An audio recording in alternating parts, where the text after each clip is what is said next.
Hey, what's going on everybody? Today we have the Ninja DualBrew system here. Now this is a super unique coffee maker with a whole bunch of different features to it. So we're going to go over all of those.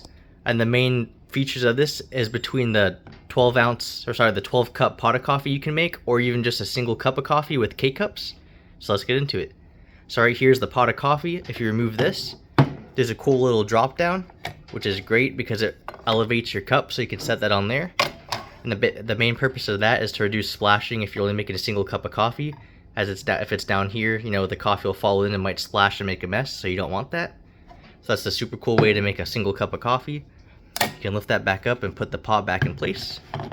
Now one of my favorite features is up here. This is where you put your coffee grounds or your K-cups. So you lift this to open up, and you can see there's a spot for the K-cup right there. But if you close this, and it's super cool if you push this back, you can see it clicks into place, and then you can actually lift up this whole entire thing, which is removable. And that's where you put your actual coffee filter and coffee grounds if you're trying to make like a whole pot of coffee. And then if you're done, you put this back in place, and then you pull it back out, and it locks it in place, ready for K-cups again. So I think that's a super cool feature.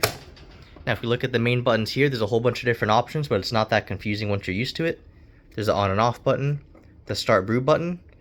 There's the delay button if you want to delay your coffee by a certain amount of time for when you're ready.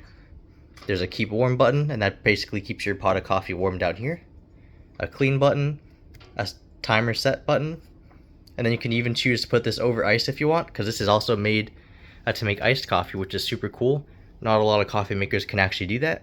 And the main purpose of that is to put your coffee over ice without actually melting the ice and watering it down.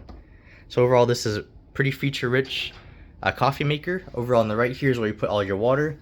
There's different measurements to tell you when it's full or it needs a refill. And overall, there's so many things to do with this thing, and I love using it every day.